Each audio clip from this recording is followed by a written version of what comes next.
I've always liked games that have fairy tale-esque stories to them. Child of Light is a great example of this, but a few platformers from developer NIS have also tried this.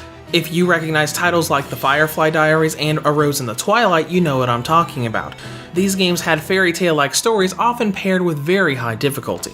The game we're going to talk about today is very much like those games, but a lot lower on the difficulty scale. Yet another game I've had to use GameFly to play and cover. Here is my review of The Liar Princess and the Blind Prince for the Nintendo Switch. This is a story about two people or two entities from different worlds. A wolf who enjoys singing to the moon each night in a dark forest filled with monsters, and a human prince who comes to the forest every night to hear the beautiful singing. However, when the prince's curiosity gets the best of him and he climbs a cliff to find out who has that beautiful voice, the wolf swipes her paw at him, fearful that he would no longer come and listen if he knew that she was a monster, accidentally clawing his eyes out and blinding him in the process. Out of guilt and shame, she gains the ability to transform into a human princess from the witch of her forest, and then leads the now blind prince back to that same witch so she can heal his eyes and make things right.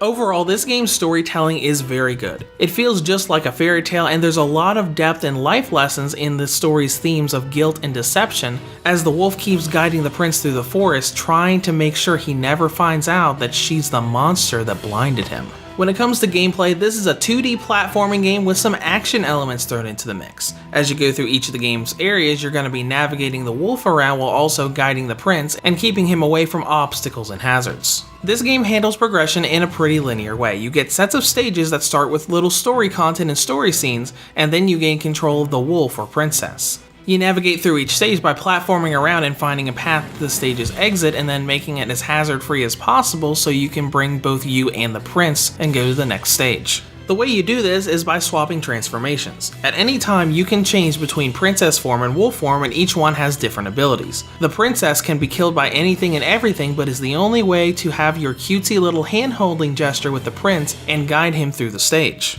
Whereas in wolf form, you're an invincible killing machine that ignores fall damage, can fight off monsters, and jump much higher than humans can. The idea here is to use your overpowered wolf abilities to be able to clear out the stage of enemies and hazards, that way you can guide the prince without much problem. Granted, there are some areas that require your human form outside of just guiding the prince, but the overall feel and objective doesn't change. What does change are the different mechanics that you can use through different stages. Every set of stages introduces you to some new mechanic that the puzzles of that stage will use, like using mushrooms as a bounce pad or giving directions to the prince so he'll walk a little ways on his own to flip a switch that you can't reach. And the game is pretty smart about this. Each area of the game normally starts with a stage with little to no enemies that lets you experiment around with the new mechanic, and then later gives you the more puzzle and enemy oriented stages that have you running around and doing more timing based inputs.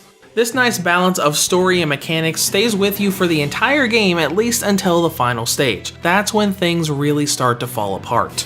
The final stage is miles more difficult than the entire rest of the game and really feels out of place. Now, it would fit right in with previous NIS games like The Firefly Diaries and its extreme difficulty, but it doesn't feel quite right coming from this very relaxed, simpler game. Now let's get into Continent Link, which is also much simpler and more compact than the previous games like this. I managed to clear this game's story in about 4.5 hours.